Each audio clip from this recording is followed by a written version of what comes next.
Hello guys, welcome to my channel, Kenshimar Vlog. Kararating lang ng delivery ng aking mga soft drinks guys. Kaso lang sobrang init, akala mo pinakuluan kasi sobrang tirek din yung araw, kaya yung soft drinks yung dumating, ang init-init. So hindi ko siya mailagay kaagad sa ref kasi baka masira yung ref ko. Ngayon i-share ko sa inyo yung mga techniques ko kung paano ko siya yung paraan ko kung paano mapabilis na mapalamig yung ating mga soft drinks. So ayan guys, kung makikita nyo sa labas, ayan yung tirik ng araw, grabe, sobrang init. Ayan oh. Grabe talaga yung init.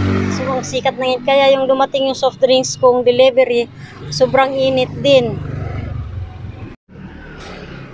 So guys, ito lang yung dumating kong soft drinks na delivery ngayon. Ito yung isang kahon ng Sprite Night On, saka yung Coke RC na malaki, saka C2. Coke na mismo, saka Coke na 1.5. Marami akong order guys, yung Mountain Dew na maliit, saka yung RC na maliit, Mountain Dew na malaki, saka yung mga kasalo. As in, wala talagang stocks. Kaya ito lang yung dumating sa order ko. Isang araw lang din to, bukas wala na to kaagad, kaya ganun siya kabilis maubos ang soft drinks ngayon. So order na naman ako ulit bukas, susubukan kung merong mai-deliver sila sa akin. Tapos nung dumating siya, ayan, ang init. Hanggang ngayon nga mainit pa rin. Kaya yun, i-share ko yung techniques ko kung paano ko siya mapalamig ng mabilis para mailagay ko na rin sa ref kaagad nang hindi na mainit para hindi masira yung ref ko. So ngayon guys, i-share ko sa inyo kung paano ko siya mapabilis na mapalamig. Yan yung aking lagayan ng mga soft drinks guys, yan na lang natira, wala nang laman kasi wala din talagang may deliver sila sa akin. Ayan, bakanti pa yung iba, yan wala na talaga, malinis na sa dyan, ilan na lang bote ang nandyan, wala talagang mga stocks. Ito guys, ang aking ginagawa sa mga soft drinks na mainit. Nilulublob ko siya sa tubig para matanggal yung init.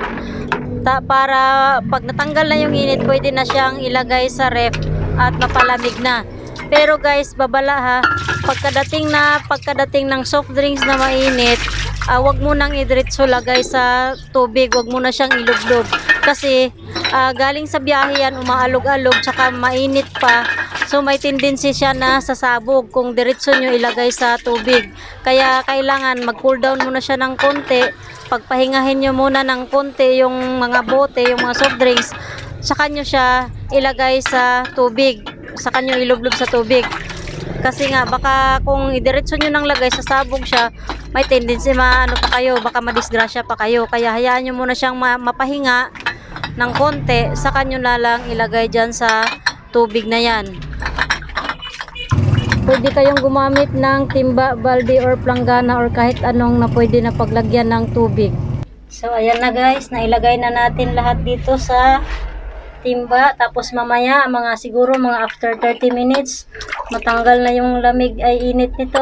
So ayan, pwede na natin siyang ilagay sa ref. So balikan natin siya mamayang after mga 30 minutes guys.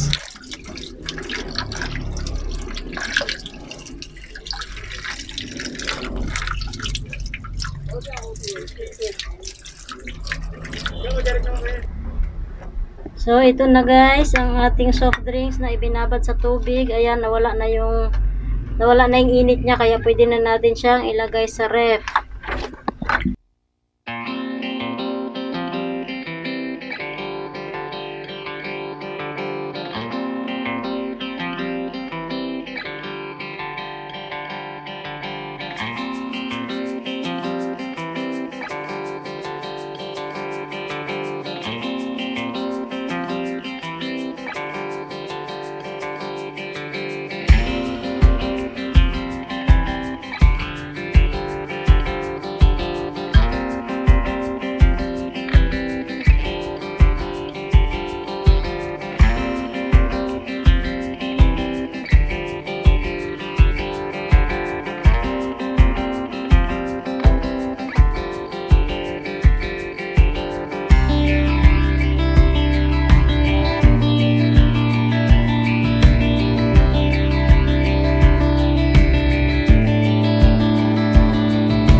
ayan na guys, yung ating nilagay na mga bagong soft drinks.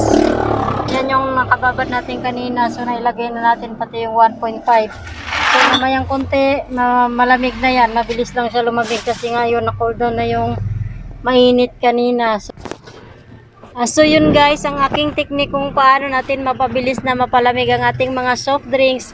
Pero yun pala guys, ang tips ko, kung pagkadating ng mga soft drinks ninyo ay as in mainit talaga siya, huwag agad-agad din na ilublob sa tubig. Kasi may tendency na sasabog yung bote ng soft drinks kung ilublob natin kaagad sa tubig pagkadating pa lang. Hayaan muna natin na mag-cool down ng konti yung init.